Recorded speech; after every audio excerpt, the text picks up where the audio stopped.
अस्सलाम वालेकुम। मैं आपको ऐसे लेक्चर्स में क्लास 9 के फिज़िक्स के chapter physical quantities and measurement के लेक्चर 2 के पार्ट 2 में खुशामदीद कहता हूँ। आज के लेक्चर में जिन टॉपिक्स पर हम बात करेंगे उनमें what is measurement, why are measurements important, quantities, physical quantities, non physical quantities, base quantities, derived quantities, base units और डेराइव्ड यूनिट्स शामिल हैं। वीडियो का बाकायदा आगाज़ करने से पहले आपसे गुजारिश करते हैं कि हमारे चैनल को सब्सक्राइब ज़रूर कर लें और साथ में मौजूद बेल के बटन को भी दबा दें ताकि जब भी हम वीडियो इस चैनल पर अपलोड करें तो उसका नोटिफिकेशन आपको मिल सके।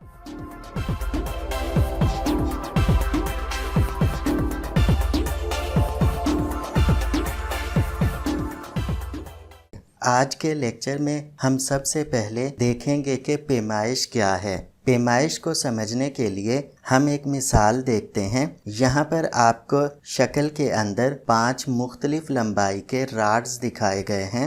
फ़र्ज़ करें कि हम चाहते हैं कि तमाम राड्स एक जैसे हों, यानी कि जो राड बड़े हैं उन्हें काट कर छोटा कर दिया जाए। अब हम जानते हैं कि छोटे राड को बड़ा नहीं कर सकते, लेकिन बड़े राड को आसानी से काट कर छोटा कर सकते हैं। तो इसके लिए हम सबसे पहले छोटे से छोटे राड को उठाएंगे, जिसे हम कह देते हैं कि ये स्टैंडर्ड है। अब हम एक एक राड को उठाकर इस राड के साथ रखेंगे, जिससे हमें पता चलेगा कि राड इस स्टैंडर्ड से कितना बड़ा है और फिर हम उतना हिस्सा काट देंगे। यही असल में पैमाइश है, यानी किसी भी चीज़ का एक स्टैंडर्ड से मुवाजना करना पैमाइश कहलाता है। इसे हम इस तरह डिफाइन कर सकते हैं, the comparison of something with some standard is known as measurement. या हम इस तरह भी डिफाइन कर सकते हैं, measurement is a comparison between unknown quantity and standard to see how many times as big it is.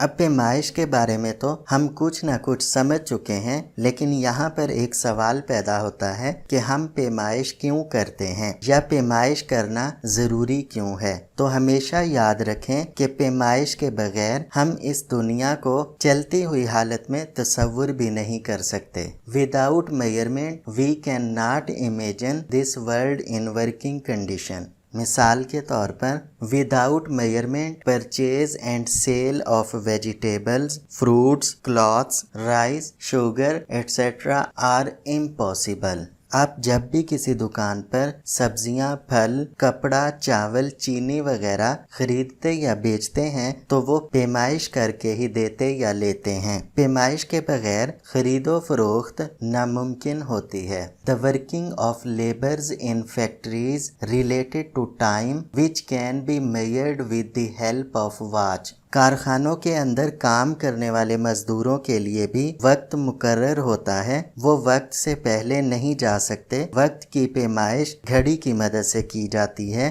अगर वक्त की पैमाइश ना की जाए तो फिर कारखानों में मजदूर काम नहीं करेगा और कारखाना बंद हो जाएगा। Constructions of rooms and bathrooms in a house can be constructed by taking proper measurement in metres, foot and yards etcetera. जब भी कोई कमरा, बाथरूम, घर या बड़ी इमारत बनाई जाती है तो उसके लिए भी हर चीज की पैमाइश की जाती है, जो मीटर, फुट, यार्ड्स या इंच वगैरह में से किसी में भी हो सकती है। Experiments in laboratories can be performed by taking proper measurements. Laboratory के अंदर तजर्बात करते हुए भी प्रॉपर पैमाइश की जाती है। अगर पैमाइश सही ना की जाए तो नताइज गलत हासिल होते हैं। लिहाजा हम कह सकते हैं कि From the above discussion, it is clear that measurements are important and without measurement,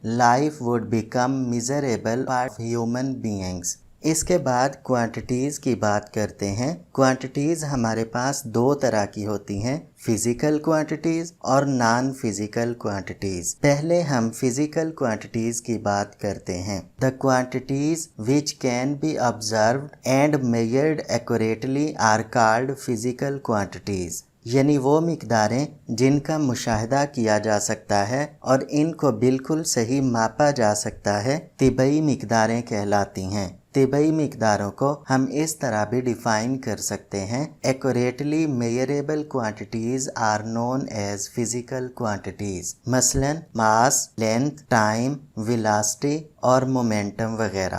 یہ ہمیشہ یاد رکھیں کہ کسی بھی طبعی مقدار میں دو خصوصیات مشترک ہوتی ہیں۔ پہلی خاصیت اس کی میگنیچیوڈ اور دوسری وہ یونٹ جس میں اس کو ماپا گیا ہے۔ مثال کے طور پر اگر کسی طالب علم کی لمبائی 104 سینٹی میٹر ہے تو 104 اس کی میگنیچیوڈ ہے، جبکہ سینٹی میٹر لمبائی کا یونٹ ہے۔ اسی طرح جب ایک دکاندار یہ کہتا ہے کہ ہر بیگ میں 5 کلو گرام چینی ہے تو وہ بیگ میں موجود چینی کی عددی قیمت اور اس کا یونٹ بتا رہا ہوتا ہے۔ صرف 5 یا صرف کلو گرام کہنا بے معنی ہوگا۔ اب نان فزیکل کوانٹیٹیز کو بھی دیکھ لیتے ہیں۔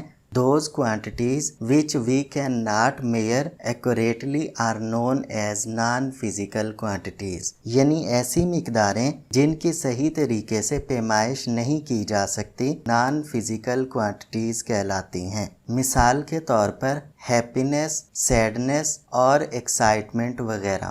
اس بات کو اپنے ذہن میں بٹھا لیں کہ طبعی مقداروں یعنی کہ فزیکل کوانٹیٹیز کو بیس کوانٹیٹیز اور ڈیرائیوڈ کوانٹیٹیز میں تقسیم کیا جاتا ہے۔ پہلے ہم بنیادی مقداروں کو دیکھ لیتے ہیں۔ 7 طبعی مقداریں ایسی ہیں جو باقی تمام مقداروں کے لیے بنیاد فراہم کرتی ہیں۔ انہیں بیس کوانٹیٹیز کہتے ہیں اور بیس کوانٹیٹیز کو اس طرح ڈیفائن کیا جاتا ہے: Physical quantities which cannot be defined with the help of other quantities are called base quantities۔ یا پھر اس طرح بھی ڈیفائن کر سکتے ہیں: minimum number of physical quantities selected and their units are defined and standardized such that in terms of these all of other physical quantities can be expressed are called base quantities۔ مثال کے طور پر mass, length, time, electric current, temperature, amount of substance, luminous intensity. Next بات کریں گے derived quantities کی۔ The physical quantities which are obtained from base quantities are called derived physical quantities، یعنی وہ مقداریں جو بنیادی مقداروں سے اخذ ہوں ماخوذ مقداریں کہلاتی ہیں۔ ان کو اس طرح بھی ڈیفائن کر سکتے ہیں: The physical quantities defined in terms of base quantities are called derived physical quantities۔ مثال کے طور پر velocity، acceleration، momentum، force اور ٹارک وغیرہ۔ نیکسٹ بات کرتے ہیں بیس یونٹس کی۔ یاد رکھیں ہر بنیادی مقدار کے ساتھ ایک یونٹ ہوتا ہے جو بنیادی یونٹ کہلاتا ہے۔ اسے اس طرح ڈیفائن کیا جاتا ہے: The corresponding units for base quantities are known as base units۔ یا پھر اس طرح بھی کہہ سکتے ہیں: The units which are associated with the base quantities are called base units۔ مثال کے طور پر kilo gram is the unit of base quantity mass and Kelvin is the unit of base quantity temperature۔ Next بات کریں گے derived units کی۔ ماخوذ مقداروں کے ساتھ جو یونٹ ہوتے ہیں وہ ماخوذ یونٹس کہلاتے ہیں اور انہیں اس طرح ڈیفائن کیا جاتا ہے: The corresponding units for derived quantities are known as derived units۔ یا اس طرح بھی کہہ سکتے ہیں: The units which are associated with the derived quantities are called derived units۔ مثال کے طور پر meter per second is the unit of derived quantity velocity and meter per second square is the unit of derived quantity acceleration۔ اب ہم کچھ مثالوں کی مدد سے یہ جاننے کی کوشش کرتے ہیں کہ کس طرح ماخوذ یونٹ کو بنیادی یونٹ سے اخذ کیا جاتا ہے۔ تو سب سے پہلے ہم بات کرتے ہیں ایریا کی۔ کسی چیز کا ایریا ایکول ہوتا ہے لینتھ ملٹیپلائڈ بائی ویڈتھ کے۔ اب لینتھ کو L سے ریپریزنٹ کرتے ہیں اور ویڈتھ کو W سے، تو اس لیے ہم لکھ سکتے ہیں A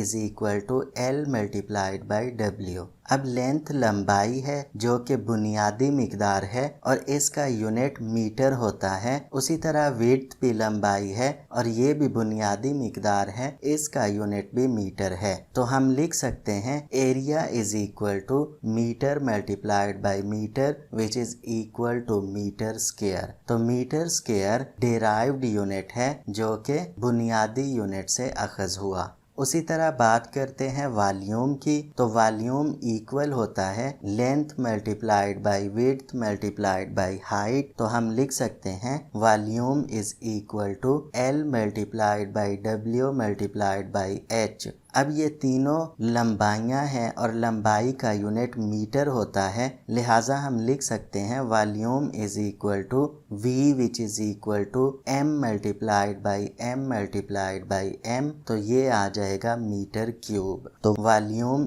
इक्वल हो जाएगा मीटर क्यूब के। तो मीटर क्यूब एक माखूज यूनिट है जो बुनियादी यूनिट से अखज़ हुआ है। उसी तरह मोमेंटम का unit kilogram metre second inverse या न्यूटन सेकंड है। ये भी डिराइव्ड यूनिट हैं और इनको भी हम बेस क्वांटिटी से अखज़ कर सकते हैं। उसी तरह डेंसिटी भी एक माखूज मिकदार है और इसका unit kilogram metre inverse cube है जो बुनियादी यूनिट से अखज़ किया गया है।